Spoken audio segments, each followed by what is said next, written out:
I didn't have time to warn my mother-in-law that the cameras in our house were already working. In the morning, she came with the keys to check the flowers, and in the evening I watched the recording. After what I saw, I immediately called the police. And before we continue, please tell me what country you are from and how old you are. Enjoy listening. I've always loved the silence of the morning kitchen.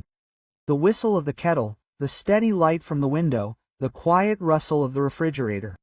It was my space, small, but mine.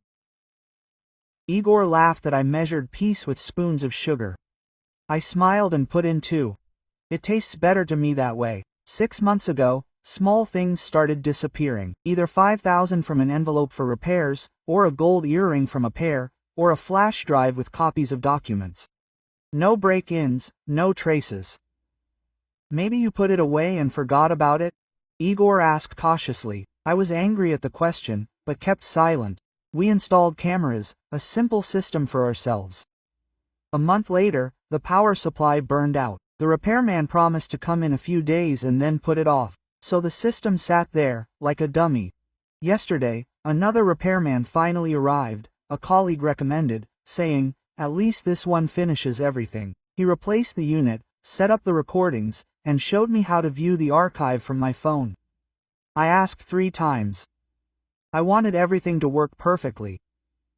Igor was delighted, kissed my temple, and left on a 2-day business trip. We agreed to check the sound recording that evening. But I got distracted by work and didn't write to my mother-in-law. Lyudmila Ivanovna is used to coming to check on the flowers. She always has duplicate keys with her, because the house is a shared responsibility.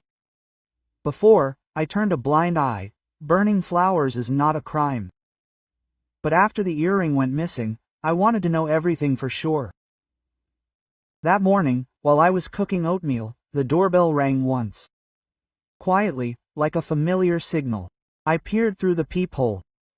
Lyudmila Ivanovna, in a coat, holding a bag, her hair neatly done, stern.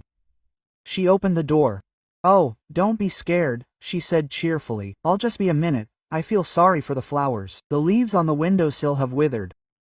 I'm leaving in 10 minutes. Quote, "We're fine," I replied. "But come in if you've already arrived." Quote. She walked down the hallway as if she were walking through her own home. She took off her coat, hung it on a hook, went into the kitchen, and looked at my oatmeal with doubt. "Yeah, not royal food," Igor chuckled. "I need meat, not this." "There will be fish today," I said calmly. "Fish? Okay." She nodded and glanced sideways at the refrigerator. "I'm in the room to the ficus plants. Here, I brought some fertilizer. Natural, not chemicals. And don't worry, I'll be quiet." She went into the hall. I didn't follow her. I poured tea, put the cup on the table, and inhaled. There was tension inside, not at all like an ordinary morning. My fingers itched to open the app and turn on the live broadcast. But I held back. I didn't want to catch myself peeping here and now. I'll wait until the evening, calmly look through the entire archive, and then I'll decide what and how. I told myself, don't fantasize, look at the facts. Lyudmila Ivanovna left after 20 minutes. As she said goodbye, she said, "Please buy some normal curtains for the living room. These collect dust, and you should air it out more often." Quote, "Have you become closed off, Anna? This is not good." "We have everything ventilated," I replied. "And thank you for your concern." I closed the door, put the chain on the hook, and returned to the kitchen. The oatmeal had cooled. I ate a couple of spoons without feeling the taste, took my bag and went to the office. The day passed in a fog. I checked the payroll, counted the advances, answered letters, but somewhere in the back of my head there was a small thought. To watch the recording in the evening. I didn't want to see anything bad. I wanted to put an end to it. If there is nothing, then I'm paranoid. If there is, I will have the facts.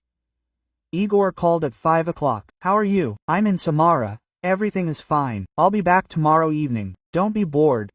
"I don't miss you," I said. "Everything is fine. Call when you get on the train." I returned home, I took off my coat, took off my shoes, and poured myself a bowl of soup. The soup was hot and smelled of dill, but I still didn't feel anything. I sat down at the table, put my phone on the stand, and opened the camera app. I pressed P to view the archive for this morning. At first, everything looked familiar. Our hallway, a shoe rack, a mirror. In the recording at 9:14, the door is opened with a key. Lyudmila Ivanovna comes in, hangs up her coat, walks past the camera, smiles tensely into the void, and goes into the living room. The camera in the kitchen shows me cooking oatmeal and making tea. I rewound it.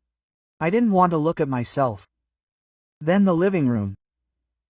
Lyudmila Ivanovna goes to the windowsill, adjusts the pots, removes a dry leaf, takes a bottle of fertilizer out of a bag, and pours something in. For a second, I felt ashamed. She really is watering. Then she looks around slowly, like a cat about to pounce, goes to the sideboards, opens the top, she opens the drawer, finds my jewelry box, takes it out, takes an expensive earring, another one with a pearl, holds it up to the light, smiles, puts it back, sighs and still leaves the lid open. My fingers went cold, but so far it wasn't a crime. Something alien, unpleasant, but I can write it off for looking. She closes the drawer, goes to the table, there's a folder with documents. I printed an insurance contract yesterday. She opens the folder, flips through the pages, takes out her phone, clicks the camera, takes a photo of my passport, the contract, my SNIL, takes 2 or 3 shots of each. She holds the phone for a long time on the last page with my signature. Something sank in my chest. Then she goes into the bedroom. I clicked on the other camera. I see her enter, reach for the top shelf of the closet, where the previous earring disappeared from. She opens it, finds a box with small cash. I sometimes put change in there. She counts it, takes it, she takes 3,000 ruble bills and puts them in her pocket. She doesn't look back at the camera. She's used to it being there for show. She returns to the living room and goes to the dresser where we have a drawer locked with a small key. There are spare documents in there, an old passport with expired visas. I couldn't bring myself to throw it away. She takes a thin ring of master keys out of her pocket. At first, I couldn't believe my eyes, but then I remembered that she always had household gadgets for every occasion. She pries the mechanical lock, and it gives way. She opens it, takes the passport, opens it, takes a long time to photograph the main pages, the registration, the old work visas. Then she carefully puts it back and locks the lock. I watched and felt the hair on the back of my neck rise. This wasn't burning flowers anymore. This was breaking and entering, data collection, theft. I paused and pressed my fingers to the bridge of my nose. Anger was rising inside me, not a loud one, but a cold one. People are so angry that they start speaking in clear sentences. I finally rewound. At 9:33 she's back in the hallway. She looks in the mirror, adjusts her hair, takes a white napkin out of her pocket, wipes her fingers, brings the napkin to her nose as if sniffing, and smiles. That smile was the scariest. And she leaves. The door locks. That's it. I opened the second recording, the kitchen. A little earlier. She came in there when I was standing with my back to the stove, cast a careful glance at the table, took my flash drive, a small blue one with copies of documents on it. That was the day she accidentally took the wrong one. I suddenly realized that the flash drive had disappeared precisely after she watered the flowers a month ago. I turned off the archive. My hands were shaking. I took 3 deep breaths. I picked up the phone and dialed 911. The duty officer is listening. "Hello, my name is Anna Frolova," I said evenly. "I have a surveillance camera recording that shows an intruder with keys. Someone enters my apartment, looks through and photographs my personal documents, takes cash, and takes a flash drive. I recognize the face. It's my husband's mother. She has duplicate keys. I ask that you register the report and dispatch a team. The operator asked for my address, last name, and date. He asked, "What is the amount of damage?" I replied, "So far I know for sure about 3,000 rubles and the flash drive. I'll check when I get the bill. The main thing is that there was break-in and document copying." Quote, he said, "The squad will be there within an hour." They hung it up. I sent Igor a message. "This is important. I need to talk. Call when you can." Single quote. He answered. 15 minutes later. 40 minutes later, 2 employees rang the doorbell, a young man and an older woman. I played the recording for them. The woman watched silently. The man frowned. I showed him the lock that had been picked. I showed him the empty pocket in the box. I showed him the place on the table where the documents were. Single quote. Write a statement now? The woman asked. Yes, I said. I want this to be action, not just a conversation. I don't know what she was going to do with the copies of her passport and contract. I don't want to find out the hard way. Correct, the woman nodded. We'll record it, accept the statement, and attach the recording. It's better to immediately make an inventory of what was missing and attach copies of the documents. If you find more later, you can finish it off with an additional message. I wrote a statement. My hands weren't shaking anymore. The woman asked where she got the keys. My husband gave them to her a long time ago, just in case. I didn't mind as long as it was just to water the flowers. Today, I'm against it. Igor called when they left. I didn't know where to start. She simply said, "Lyudmila Ivanovna was here today, the cameras were already rolling." I watched the recording. She opened our drawers, took money, photographed my documents and passport. I called the police and wrote a statement. There was silence on the other end. Then Igor asked, "Are you sure?" "I'll send you the recording. See for yourself." I sent it. And silence again. 3 minutes later, Igor exhaled. "I'm in shock." "It's Mom." "Why? Doesn't she understand?" "Igor," I said softly. "Come on, Mom couldn't do without you." "She could and she did. I don't want revenge. I want to protect us.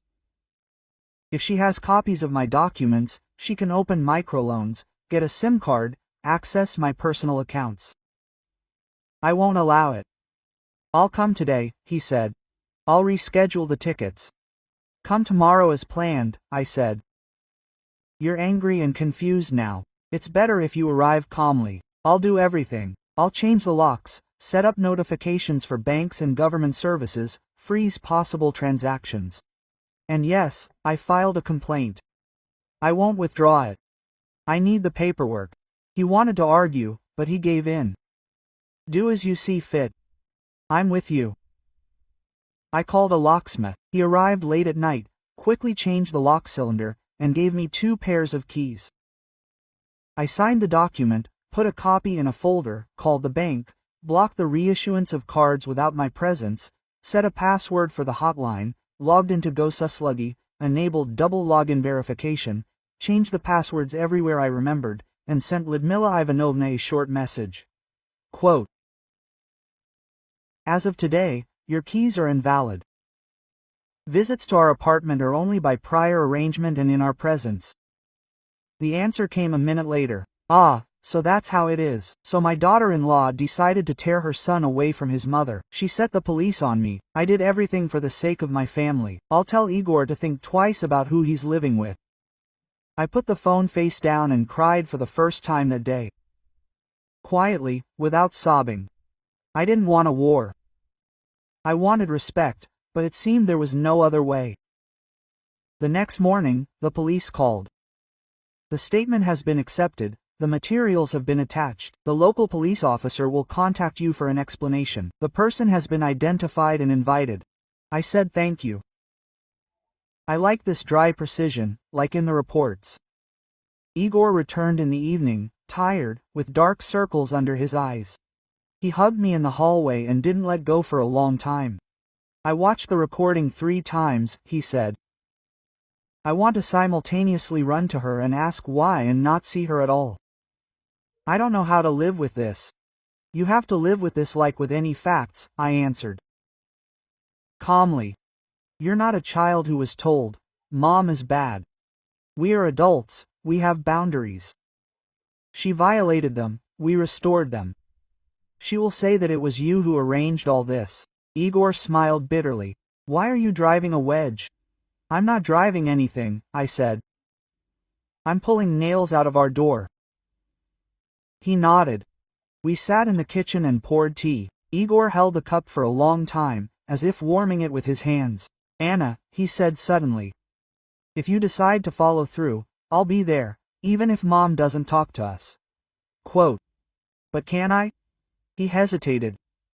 Can I talk to her before the official steps begin? I want to hear from her what this passport photo taking is all about. Why does she need your signatures? Talk, I said. Just not alone. I'll go with you and we'll get a recording. And yes, it's better at the local police officers, not in the kitchen. There are people there, the walls are straighter there. He nodded again. At that moment, in addition to anger, fear, and fatigue, I felt gratitude towards him. He didn't shift the blame onto me. He didn't shout, you drove her to it. He was hurt, and yet he still stood next to me, not opposite me.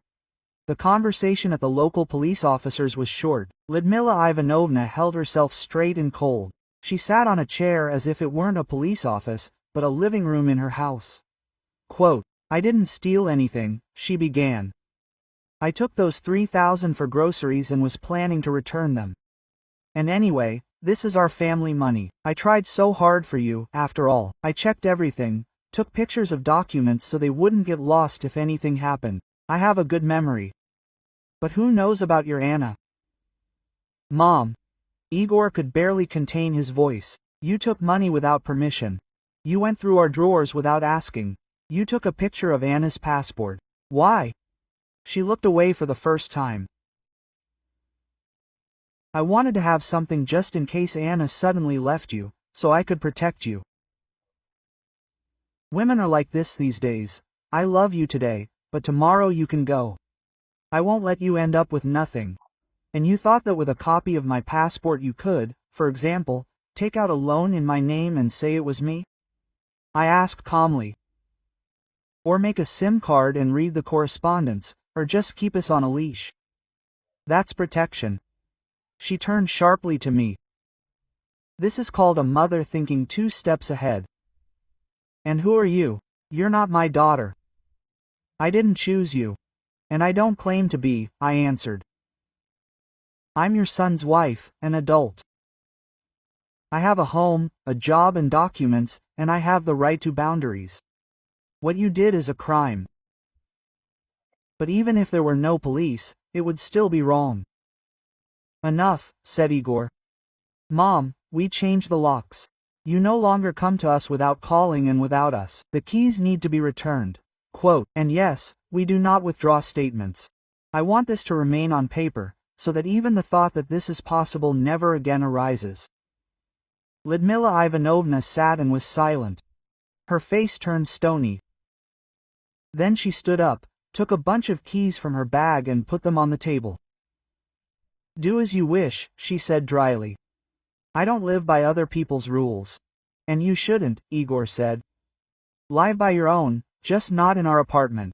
The district police officer wrote down the explanation, took copies, and said that there would be an investigation into petty theft and illegal entry, probably a warning and a record.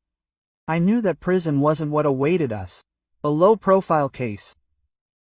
An entry in the book awaits us, but that's also the limit. The first weeks after that meeting were difficult. Igor walked around gloomy, often silent. I didn't press. Every lunch we ate in silence, every dinner we watched a movie without discussing. But somewhere inside we had one thing in common. We did the right thing. This feeling held us both together. Lyudmila Ivanovna didn't call. Sometimes she wrote Igor short messages. You betrayed the family. It's all her fault. I warned him. He didn't answer. Then she called my mother. She wanted to find support. My mother gently said, Liuda, don't interfere. You don't go through other people's closets. And she hung up. One weekend, a neighbor, Maria Petrovna, from our building, showed up at the door. Quote, Anna, she said, it's none of my business, but I'll tell you. I've seen your mother-in-law drop by more than once when you weren't there. I always told myself, don't pry, but since everything's been broken into, I'll confirm it if necessary. I don't like this kind of person, with keys and without asking. Thank you, I said. If they ask, tell them. She nodded and brought us a jar of jam. It was her way of saying, you're not alone. I continued to follow through. I went to a notary and wrote down the list of documents from which the photos were taken. I noted that I wanted to replace my passport due to a data leak. At the MFC, they told me that formally there was no reason to change it, but it was possible. I decided to change it based on the application. It was like changing my skin. Igor also changed his passport, just so no one would have old copies. 2 months later, Lyudmila Ivanovna wrote, I want to talk just once. We agreed to meet at a cafe, in the morning, where there were more people and less unnecessary emotions. She arrived wearing a light coat, a stern expression, carrying a thin folder. She sat down and placed the folder on the table. I've been thinking, she said without greeting. I've been thinking a lot. No one has ever put me in my place like that. I've always made decisions for my son.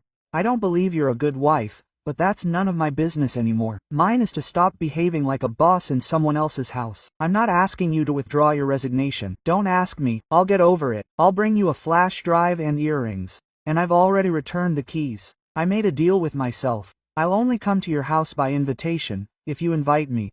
She took a small bag with an earring and a flash drive out of the folder and put it on the table. I took it and felt something inside me letting go. Not everything, but part of it. Thank you, I said. That's right. Don't think I've repented, she added just as dryly. I just understand now. Igor's an adult. Let him decide for himself. That's how it will be, Igor said calmly. But you, Mom, understand, if we talk again, we won't talk in a cafe. She nodded, stood up, and said, I'll try to be, Grandma, when will you have children without keys? Quote. We didn't answer. We ourselves didn't know what would happen, but we already knew for sure. Even if she remains the same, we are no longer. A year passed, we lived peacefully. Cameras recorded. Doors slammed purposefully. Lyudmila Ivanovna rarely called. On holidays she would bring a pie, put it in the hallway and leave. Sometimes we ourselves invited her for tea without discussing the curtains and what you feed my son. She talked with Igor about the garden, about health, about the news. With me briefly, and that was enough. Sometimes in the evening, standing on the balcony, I remembered the moment when I pressed P and thought, the worst thing was not to see her take money, not to see her take a photo of my passport. The worst thing was to feel like a guest in my own apartment. I will never give this feeling to anyone again. Quote. I often tell myself, borders are not fences, they are road signs. They are not meant to humiliate anyone. They're there to make it clear to everyone where you can and can't drive. When there are signs on the road, it's easier to drive and there are fewer accidents. Now our road has signs and cameras. I still love the silence of the morning kitchen, the whistle of the kettle, the steady light, the rustle of the refrigerator. Now the silence is joined by the sound of a notification on my phone. The door is closed. I smile and put 2 spoons of sugar in. It tastes better this way.